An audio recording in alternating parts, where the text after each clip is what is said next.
आणि पोलीस प्रशासन हे आंदोलन मोडीत काढण्याचा प्रयत्न करत आहे, हे चुकीचं आहे. आणि हे आंदोलन जोपर्यंत खड्डा गुडघे एवढं खड्डे पडलेत आणि त्याच्यात पाणी साचल्यामुळे त्या खड्ड्याचा अंदाज आला नाही मला, त्याच्यामुळे त्यात गाडी जाऊन पडली माझी गाडी.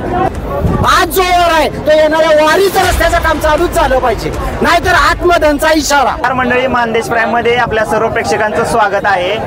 आटपाडी बस स्थानक ते साई मंदिर चौकातला जो रस्ता आहे, हा रस्ता लवकरात लवकर दुरुस्ती करावा. लोकप्रतिनिधींच्या कानी हा विषय घालून पण हा विषय मार्गी लागत नाही, म्हणून आटपाडीतले जे स्थानिक नागरिक आहेत त्या नागरिकांनी इथं रस्ता रोको आंदोलन केलेलं आहे. वेळोवेळी लोकप्रतिनिधींच्या या आटपाडीकरांनी वेळोवेळी ही समस्या कानी घालून सुद्धा या समस्येचं निराकरण होत नाही, म्हणून इथल्या स्थानिक नागरिकांनी आणि व्यापारी लोकांनी हा रस्ता लवकरात लवकर व्हावा अशी मागणी केली असता PWD अधिकारी हे लक्ष देत नाहीत असं त्यांचं म्हणणं आहे. आणि हा रस्ता आहे तो खड्ड्याने भरलेला रस्ता आहे, अक्षरशः गाडीचे शॉकअप्सर खराब होतात असं नागरिकांचं म्हणणं आहे. या आंदोलनाला दिशा दिली ते महेश कुमार पाटील यांनी वेळोवेळी या रस्त्याबद्दल पाठपुरावा केलेला आहे. लोकप्रतिनिधीकडे तसेच PWD विभागाकडेही त्यांनी पाठपुरावा केलेला आहे आणि या रस्त्याबद्दल त्यांनी आवाज उठवून या सामान्य नागरिकाला या रस्त्यासाठी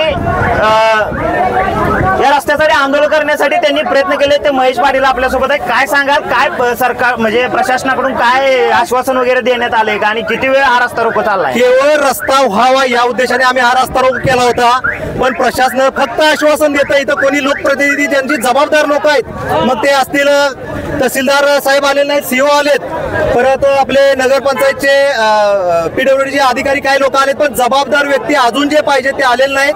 त्यांच्याकडनं कोणतंही आम्हाला आश्वासन, जे आश्वासन मिळाले ती नुसती पोकळ आश्वासन आहेत. हा 5 वर्ष झाला हा रस्ता पडलेला आहे. नागरिकांच्या तुम्ही भावना रेकॉर्डिंग करा, किती तीव्र भावना आहेत बघा, कशा पद्धतीने लोक बोलतात बघा. लोक असतील, विद्यार्थी असतील, शेतकरी असतील, दूध घेऊन जाणारे दूध डेअरीवाले असतील, विद्यार्थी असतील, प्रोफेशनल्स असतील आणि फिरायला येणार जाणारी लोक असतील, सकाळी व्यायामाला येणारे लोक असतील. किती त्रास आहे, किती लोकांनी भोगायचा. म्हणून आम्ही आज सर्व पक्षी कुठल्याही पक्षी संबंधित नसलेला केवळ नागरिकांचा हा मोर्चा घेतलेला आहे. तुम्ही नागरिकांच्या प्रतिक्रिया बघा किती तीव्र आहेत आणि आम्हाला फक्त एक विनंती आहे, संबंधित लोकांनी सांगलीवरून येऊन इथं त्यांची दखल घेतली पाहिजे, नागरिकांच्या समस्या जाणल्या पाहिजेत, एवढंच मला वाटतंय. पोलीस प्रशासनाकडून या मोर्चाला कशा प्रकारे सहकार्य मिळतंय का?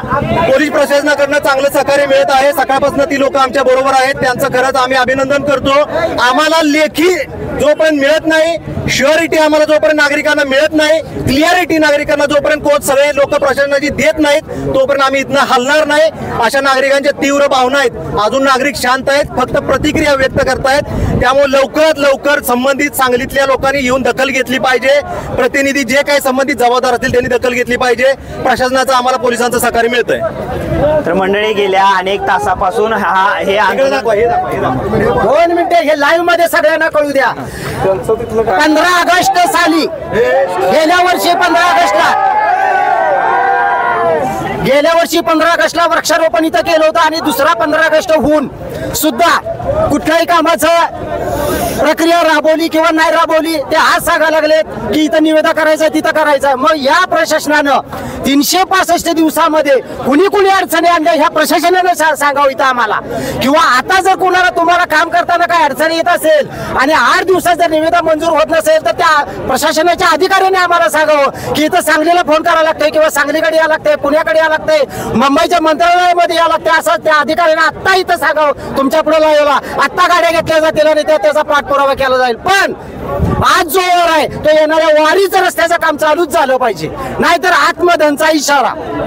तर मनसेचे नेते प्रकाश गायकवाड आपल्यासोबत आहे. काय सांगाल, काय भावना आहेत लोकांच्या? आजचा जो हा आंदोलन आहे हा सर्व इथं पक्ष नाही, आटपाडीकर नागरिकांच्या वतीनं आहे, म्हणून आम्ही त्या आंदोलनात सहभागी आहे.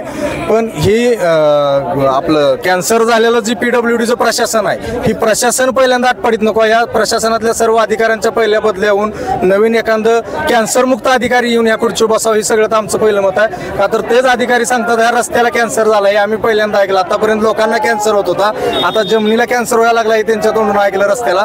तर आमचं मत आहे हा रस्ता तात्काळ झाला पाहिजे आणि यात लोकप्रतिनिधीचं कुठलं हस्तक्षेप असेल तर त्यांनी आम्हाला सांगावं. आता यांचं काय झालंय, रस्ता करायचा पण यांची टक्केवारी कोणाकडनं घ्यायची ह्यासाठी ही सगळं घोडं ताटकळत पडले.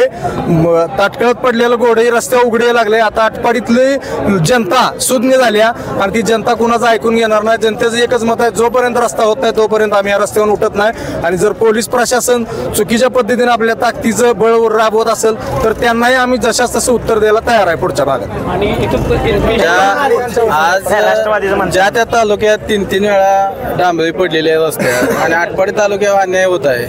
आता आटपाडी तालुक्याला रस्ता पहिल्यांदाच झालेला नाही आता या परिस्थितीत. आणि आटपाडी तालुक्यात जवळजवळ 1-1 फुटापर्यंत खड्डे आहेत. लोकांचं एवढं नुकसान होतंय, आता पै पाहुणे सुद्धा आटपाडीला यायला मागणं अशी परिस्थिती आटपाडीची आहे. तर त्वरित रस्ता झाला पाहिजे. ह्याच्यासाठी काय करता येईल ते प्रशासनानं पावलं उचलली पाहिजेत अशा ठिकाणी.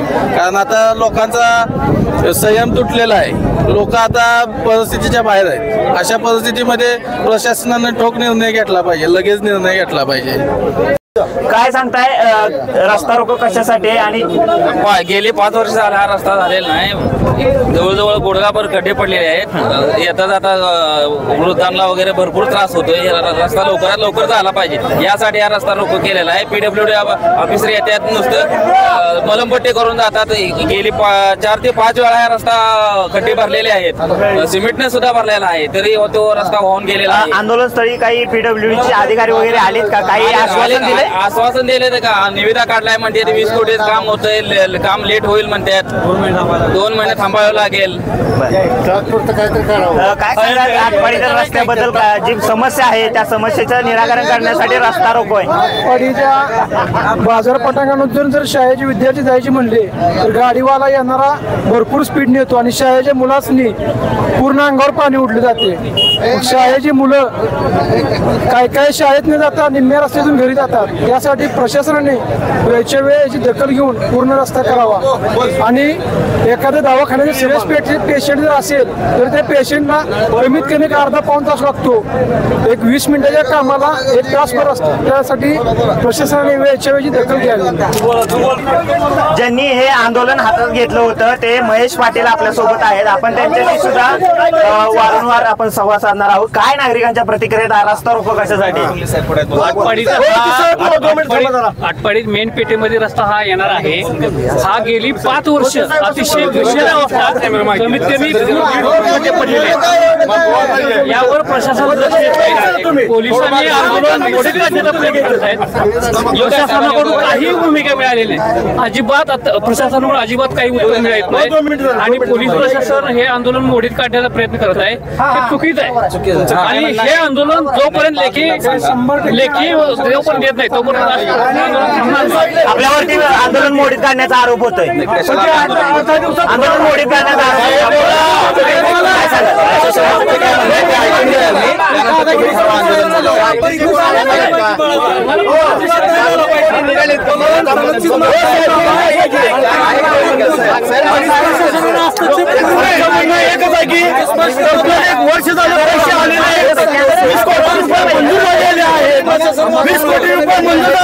तरी सुद्धा अजून काम झालं नाही. म्हणून आज शेवट पाठीमागच्या वेळेस खड्डे मुजवले होते. त्यांनी 3 वेळा त्यांनी खड्डे मुजवले होते PWDने, तरी ते काही उपयोग झालेला नाही. त्यांनी आता लास्ट फायनल केलेला आहे. आणि साहेब आले, हे काम आमचं पूर्ण झालं पाहिजे रस्त्याचं काम. पायाला फ्रॅक्चर होऊ नये या आंदोलन स्थळामध्ये आटपाडीकर नागरिक आहेत ते सामील झालेत. नक्की आपण त्यांच्या सुद्धा भावना आपण जाणून घेणार आहोत. काय भावना आहे? तुम्ही सध्या पायाला लागून सुद्धा या आंदोलनामध्ये सहभागी झालाय. आमचं म्हणणं आहे असं की हा रस्ता लवकरात लवकर कच्चा नको आहे, पक्का व्हावा. नाहीतर डबरे मजवून नुसते दिशाभूल करण्यात काही अर्थ नाही. हा रस्ता पूर्णपणे पक्का झाला पाहिजे. तुम्ही कसं आणि असं आश्वासन देऊन उपयोग नाही. पडलाय तिथं सिद्धनाथ मंदिरापाशी खड्डा गुडघे एवढं खड्डे पडलेत आणि त्याच्यात पाणी साचल्यामुळे त्या खड्ड्याचा अंदाज आला नाही मला. त्याच्यामुळे त्यात गाडी जाऊन पडली मी, माझी गाडी. गाव कुठलं तुमचं? भिंगेवाडी. तर तर हे होते भिंगेवाडीचे ग्रामस्थ आहेत सिद्धनाथाच्या मंदिराच्या समोर. त्यांचा खड्ड्यामध्ये गाडी जाऊन ॲक्सिडेंट होऊन त्यांच्या पायाला इजा झालेली आहे आणि ते सुद्धा या फ्रॅक्चर झालेला आहे आणि ते सुद्धा या आंदोलनामध्ये सहभागी झालेले आहेत आपल्या भावना मांडण्यासाठी. आणि खरोखरच त्यांच्या बोलण्यातून जाणवतं की हे प्रशासन म्हणजे निष्क्रिय आहे आणि कोणत्याही कामाचं प्रशासन नाही. या नागरिकांच्या भावनांमधून हे आपल्याला स्पष्टपणे दिसून. हॉटेल सरकार एक्झिक्युटिव्ह दिगंची तुमचे सेलिब्रेशन उत्कृष्ट करणे हीच आमची जबाबदारी. साखरपुडा, लग्न समारंभ, रिसेप्शन, डोहाळे जेवण, बारसे, बर्थडे सेलिब्रेशन यांसारख्या कार्यक्रमासाठी प्रशस्त लॉन व एसी हॉल अगदी मोफत. 1500 लोकांच्या सोयीनियुक्त निसर्गरम्य वातावरणात भव्य garden, AC hall, sound system, विद्युत रोषणाई, HD प्रोजेक्टर, फ्री वायफाय, भव्य stage, selfie point, colourful Karanja आणि आपल्या कार्यक्रमाचे विनामूल्य प्रक्षेपण. हॉटेल सरकार एक्झिक्युटिव्ह दिगंज. आवाज माणदेशाचा, माणदेशातील प्रत्येकाचा. माणदेश प्राईम सबस्क्राईब करा आणि अपडेट रहा. नवीन व्हिडिओच्या नोटिफिकेशनसाठी बेल आयकॉनचं बटन दाबा. धन्यवाद.